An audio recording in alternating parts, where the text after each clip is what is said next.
So welcome to live Taoism with me, George. It's a hot day in London during a heat wave, so welcome. Great to join with you. We have a live group here, and if you're on the recording, welcome as well. Today's topic I want to explore with you is how Qi Gong can help with relationships. And thank you to RGBX3CN for that recommendation. So today I want to explore with you the stunning, beautiful art of Qi Gong and moving meditation, and how that can support you not only to soften your own body and your mind, and also then in your relationships. We're going to explore how could that be the case, me doing some mindful movement, helping me with relationships. So let's see where we go with this. And if you're joining live, it'd be great to hear your questions as we go along. So let's start with what is Qi Gong. What is Qi? Qi is breath. Or energy. Normally know about energy, I've given it away already. So Qi is energy. It also has a simultaneous second meaning, breath. So the same exact character referring to the energy that powers the whole cosmos and your breath, which speaks to how important the ancient Taoists thought the breath to be. So Gong, Qi Gong is breath practice. Gong is practice. So Qi Gong, energy practice or breath practice. And so what we do is we move slowly with the breath. And as we do that, we're doing three things. We're moving our bodies, we are in presence, so we're meditating, and we are working with our breath, which creates nervous system mastery. So we move, we meditate, we breathe. And in doing this, you begin to slow down your body and your mind. And you may be wondering, how does this connect to today's topic with relationships? Stay in the journey and we can see. Because as you learn to love being in your body instead of just in your mind, and to speak to my journey, to be in the mind was my home. That's where I was. And the body, I like to run, but I didn't see it as a refuge or a friend or somewhere to stay and to be present with. And so it's very normal, and in fact the default in society, to not be connected to the body. But with Qigong and with this practice, we begin to tap into the body and to be present with what's really happening inside of us. So what you develop from Qigong is grounded presence, to be in your body. And let's now begin to apply this to relationships. So we are emotional creatures. And here's just idea one of a few, and then we'll get your questions. We are emotional creatures. We're not just rational, disembodied psyches in a flesh robot. We are feeling organisms. And in relationships, it's a very strong energy. So as Ram Dass says to these monks who have been meditating for years, and they achieve deep, profound sources of presence, and then Ram Dass says to them, if you think you're enlightened, go spend a weekend with your parents.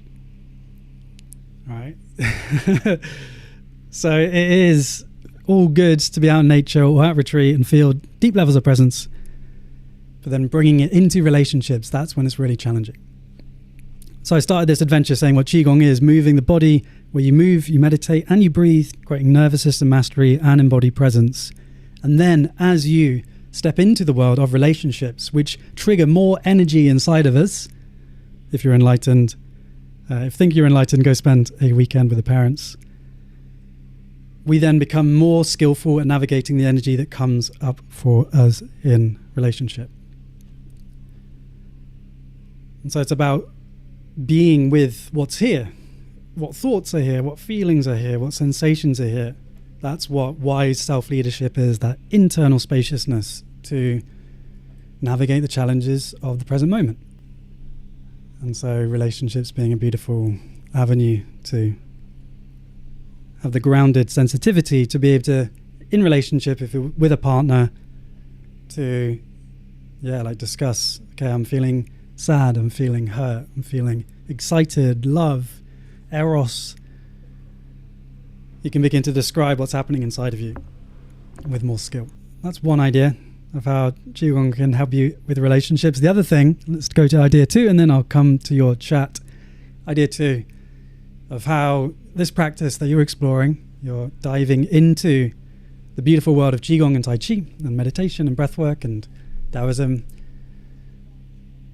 And so we've talked about the presence that you develop from that. And what you can do in relationship is to share presence together. It's such a beautiful thing to do Tai Chi with your friends, or to do Qi Gong with a partner, or to have a community group to go out in the park and try it together. It's a really beautiful thing when two beings are sharing presence together. Ecstatic dance is another way. And when you can have partner dances as well, where you're present together and creating together. So, some ideas of how movement can support you to connect and to deepen your relationships. Let's jump into the chat and see what you are sharing. So, I try to let go of my past, walking in nature and meditation. I'm at the very early stages of my relationship with the Tao, at the age of 59. So many thoughts and memories. How can you progress? So what I'm sensing from your question, Steve, is there's been so much life that you've lived before you found these ideas, and a lot of memories and maybe regrets of how you acted, or maybe just not even regrets, just a lot of memory and life to process before you found these things. Yeah, and that is what the Taoists talk about many years ago. Lao Tzu says, for those people who aren't wise, when they hear about the Tao, they laugh at it. For those that are medium wisdom, they hear about it and then they just ignore it, don't think it's important. The wise, when they hear about the Tao, they start studying and deepening their understanding of the Tao. So there's a sense of inevitability of when you find these ideas, in the sense that life wasn't any other way. It took that unique configuration to bring you exactly to this moment, and we're not in control of that. And there's a whole interconnected system of humans and nature that brought you to this very moment with every experience you've ever had.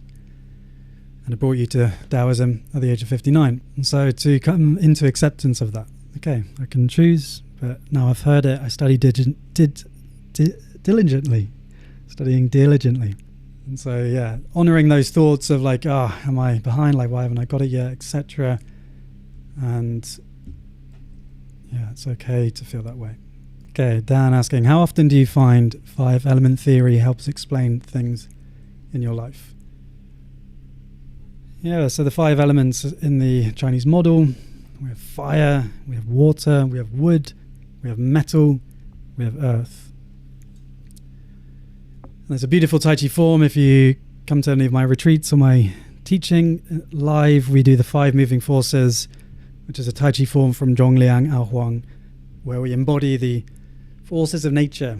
So this is metal, aligning, and fire, we're fired up. And these are moves that you can do in your own practice. So you fired up, you can use it. If you've got a job interview or something like that, you can use these Qigong moves, or embodying the 5 elements through your body. Then you can begin to draw upon these moves to support you. And so then, I'd say that's what you can intuitively do. Okay, when do I need fire? When do I need water? The flexibility of that. When do I need wood? Flexibility as well. Water more cleansing. Wood more flexible. Then metal aligned, clarity. And the earth connected. So you can do different moves to support you. Currently doing Taoism 101, loving it. And the book recommendations, Falling into Grace. I love Adyashanti's work. It's beautiful. So let me know your questions in the chat. Today's topic from RGBX3CN, how Qigong can help you with relationships. Lovely to hear your thoughts. I've been quite enjoying, should we try some more of the background music? Because I've got this playlist that I have made. Let's see where we can go with it.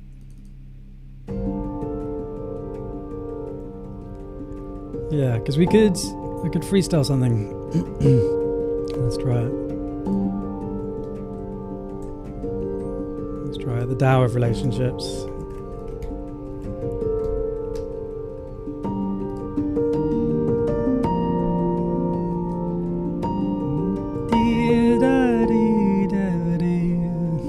Da da da da dee dee dee da da dum.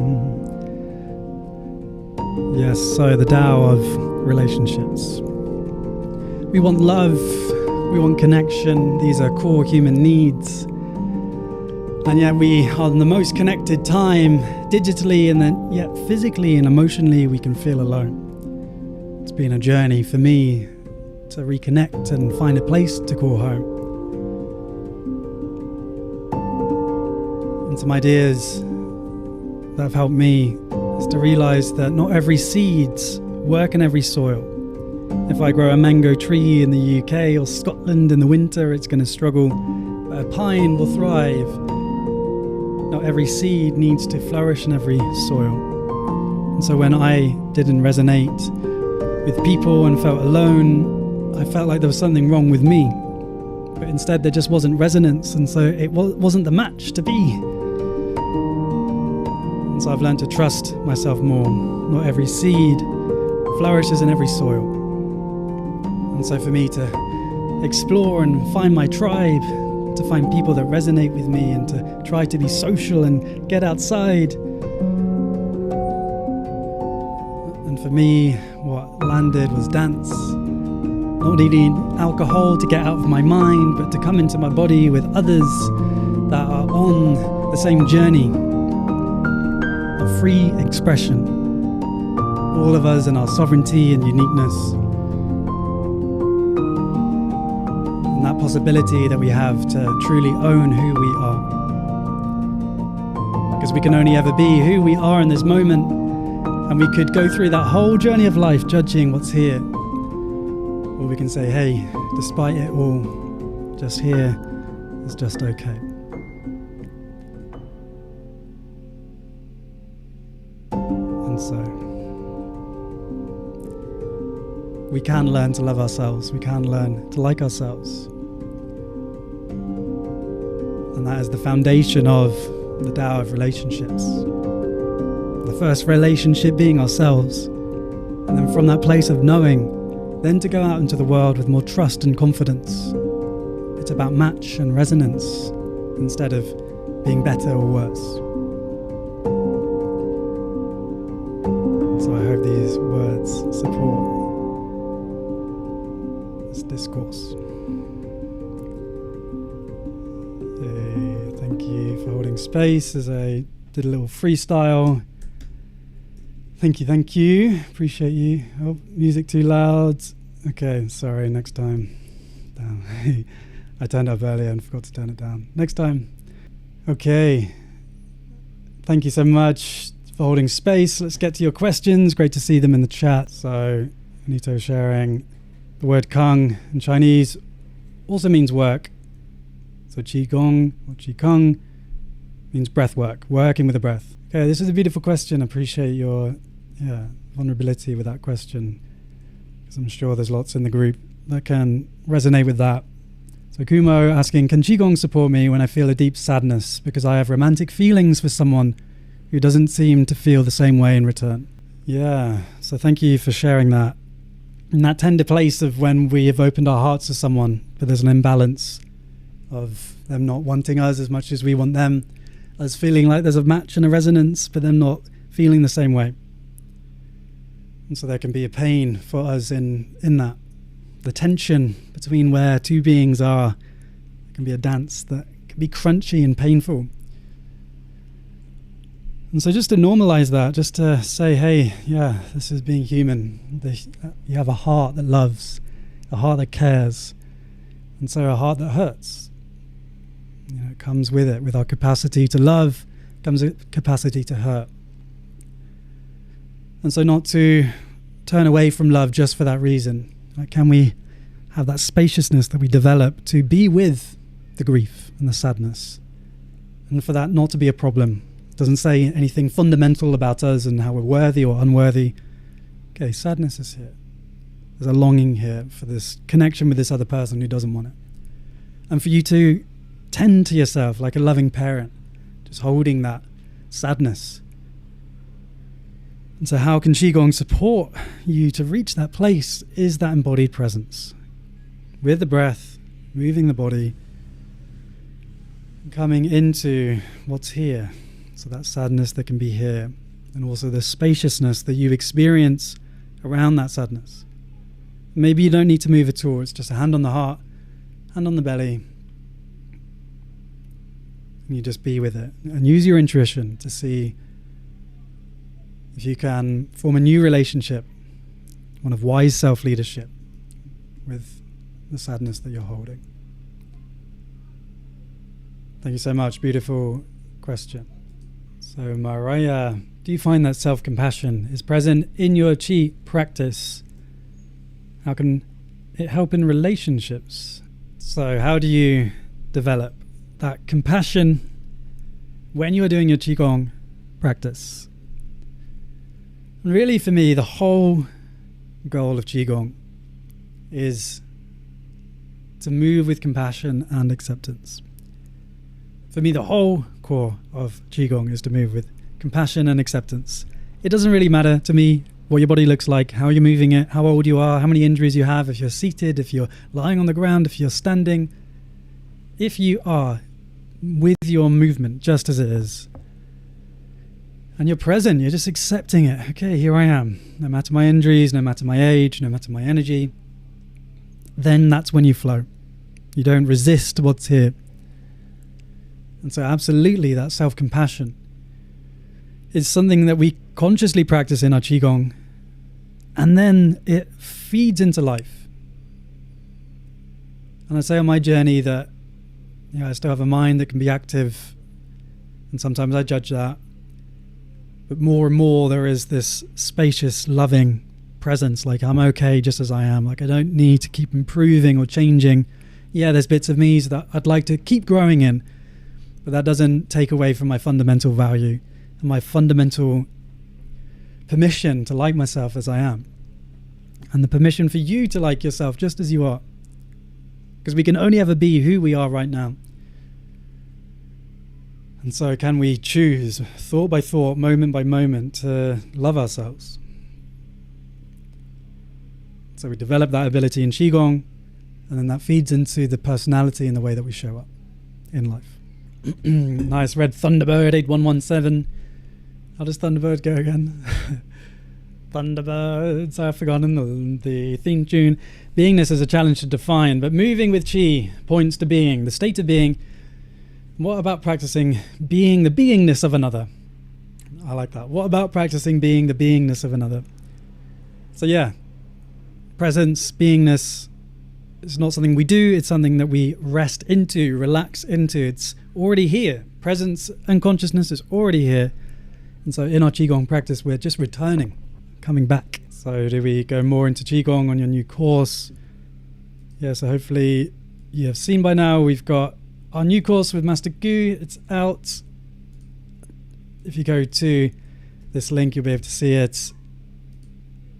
And we do talk about the 4 stages of Taoist balance, which is the body, Jing, Qi, breath, Xin, heart, mind, and then Shen, spirit. Those 4 coming together to help you understand the Taoist path. So this is how to move through life. And if you go to findbalance.now, you'll be able to have a look at it. All right, somewhat so hopeful. A crunchy, painful dance. The human heart can stand the 10,000 joys and the 10,000 sorrows. Yeah, that's beautiful. So got a beautiful comment here from B, the hermit. The human heart can stand the 10,000 joys and the 10,000 sorrows. This is a line from Buddhism, and it's a really beautiful one. And I'm going to freestyle a piece that I wrote a while back. I haven't recorded for a while, so I'll be proper freestyling. But if we think about a hurricane, a fierce storm, the tornadoes, these fierce storms, they cannot last forever. They will pass. Even the darkest storms, they come and go. The sky remains, and the sky is uncorrupted, unaffected by the storms. And in the same way, your consciousness, your awareness, is like the great sky within which your experience arises, thoughts and feelings and sensations. And these thoughts and feelings, sensations can sometimes be so intense they create storms within that we feel like, I can't stay with this. I can't stay with this grief. I can't stay with this anxiety. And as we create spaciousness around the direct experience of the grief or the emotion, and then the secondary experience of our interpretation, I can't stay with it, then we connect with the spacious night sky, the boundless sky that is the space within which these experiences arise. Thoughts, feelings, sensations coming and going, coming and going. And so in the same way, that fierce hurricane cannot corrupt the sky, in the same way your heart has the capacity to be with all experience. The 10,000 joys, the 10,000 sorrows. The 10,000 joys, the 10,000 sorrows. Yeah, so thank you for bringing that through, kind of just freestyling that. That's a beautiful phrase from the Buddhists. Amazing. So let me know your questions as the keep going. Okay, so Razik says, what about Stoicism? A little bit of Western philosophy instead of only Eastern. So yeah, I haven't explored much Western philosophy at all. And as Master Gu says, sometimes you just choose a path and the Tao is enough for him. You know, I've explored Buddhism, I've explored yoga, I've explored lots of different traditions. But Master Gu's like, the Tao's enough for me. And there's a nice simplicity in that. Choose your path and get deep. As the metaphor goes, a woodpecker trying to get dinner pecks at a tree 10 times, but then thinks, oh no, dinner's over this way, pecks there on that tree 10 times. No, dinner's not there. What about this tree? 10 times. The woodpecker keeps doing this again and again until eventually the woodpecker dies and didn't get dinner. And if it had just stayed at the first tree and pecked 100 times instead of 10, then the woodpecker would have got dinner. So it is the same thing for us. Choose a path. And that path is up for you to decide. Maybe Stoicism is your path. Or maybe weaving both Taoism and Stoicism is your path as well. So trusting your way and knowing that depth is the thing to aim for instead of breadth. So Anita is sharing, when you practice Qi Gong, you should become a better version of yourself so that it is on offer to others to connect with. Nice. So Diane sharing, 20 years of committed Tai Chi and Qi Gong practice, 2 years Taoism and calligraphy study. My differences with my husband of 30 years are my constant teacher. Lovely thoughts, Diane. Appreciate you sharing that. Okay, B-Boy Shoulda, yes. Can you share some stories from Wudang Mountains? Much love. Sure thing, let's do it. Should we try another song? Just see where that takes us. Sorry, just choosing a song. No, I don't think that's going to work. Let's try something a bit quieter. Okay, let's try that. Okay, I'll turn down the music this time. Let's try that. 1, 2, 1, 2. Is that any better? Let me know in the chat. Okay, share some stories from the Wudang Mountains.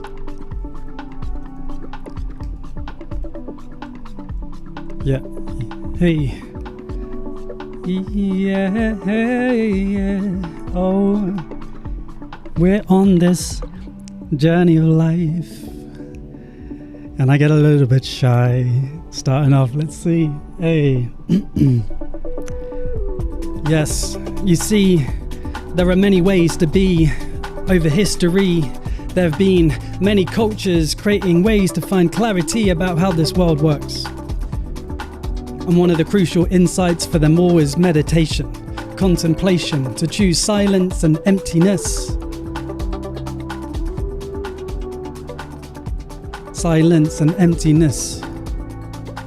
So it is a teacher and a guide. And all around the world, there have been different magnetic poles where there's an energy coming together.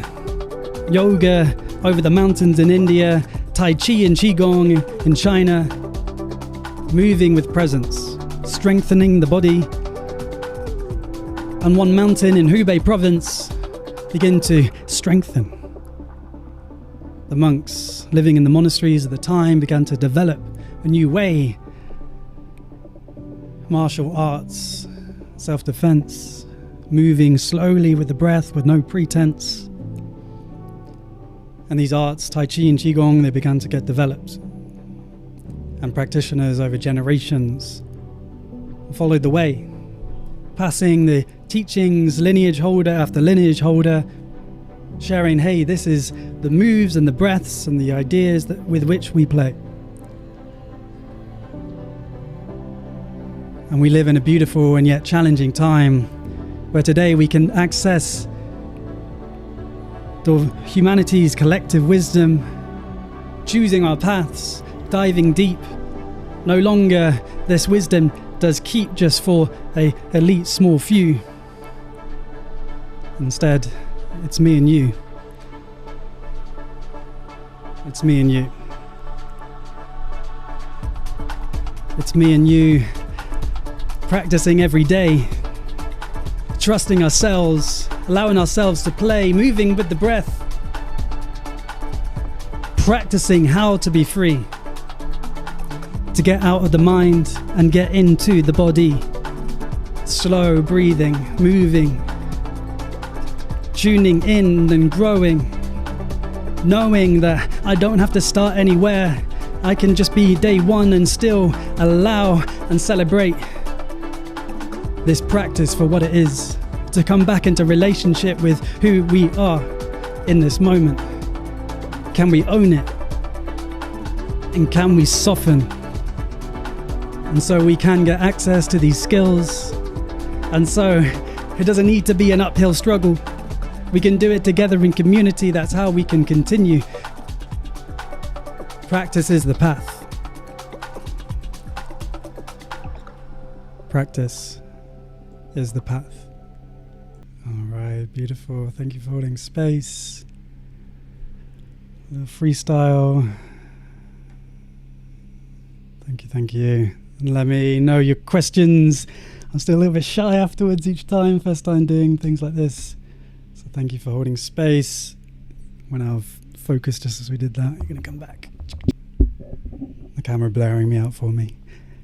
Nice, thank you for holding space, appreciate it. And for me to meet my edges and to, become more confident and just softening, in your creative self-expressions, whatever you want to do. It can be hobbies, it could be art, it could be Tai Chi, it could be dance, it could be drawing, it could be knitting, anything that you want to do. Bringing the quality of presence, of just acceptance, getting out your own way, softening.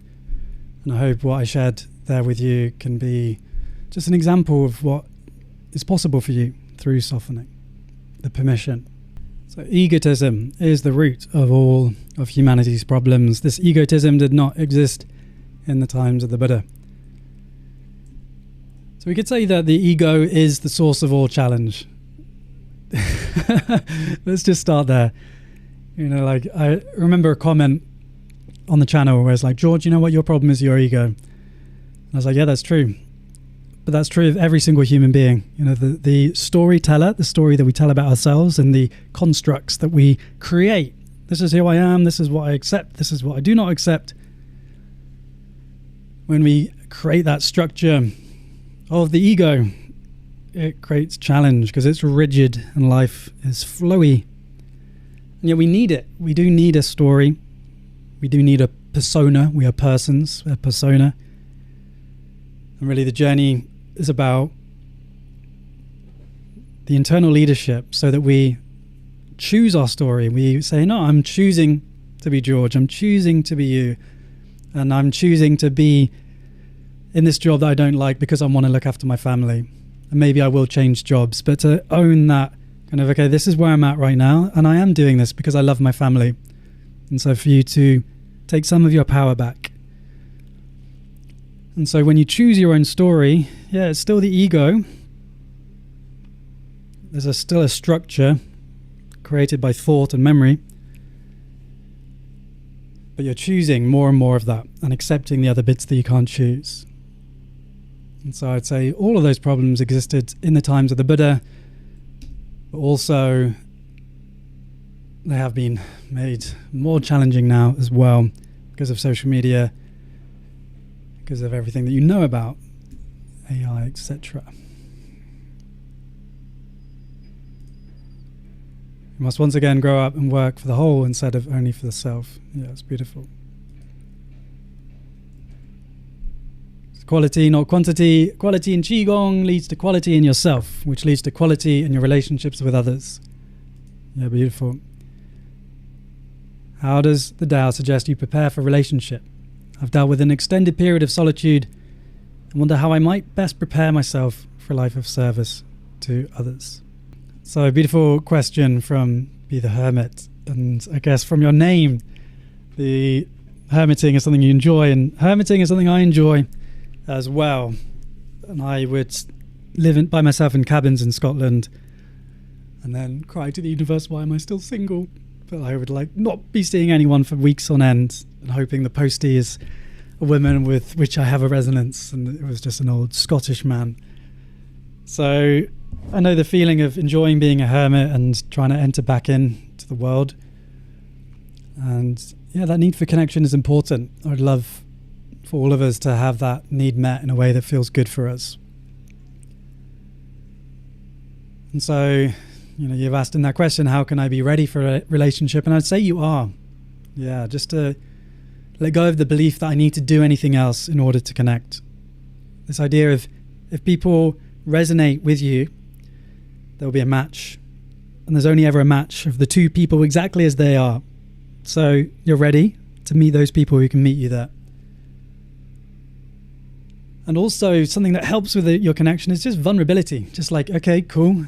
I have been alone for quite a long time and I can be a little bit nervous about connection. And I just want to name it. I just want to bring that into the space because I'm really enjoying connecting with you and I want to get to know you better. And I don't want to have this fear here that is getting in the way of me connecting with you more. And maybe you feel that as well. I'm curious how you feel. That's the sort of conversation that you can have. So you can say, that's what is possible for us. So yeah, I feel you in the solitude. Just be vulnerable, be true. Hey, this is how I'm feeling. Give it a go. You're ready. Have fun. And you got to decide. Hey, thank you. Practice is the path. Let's go. Okay, we'll do another couple or so.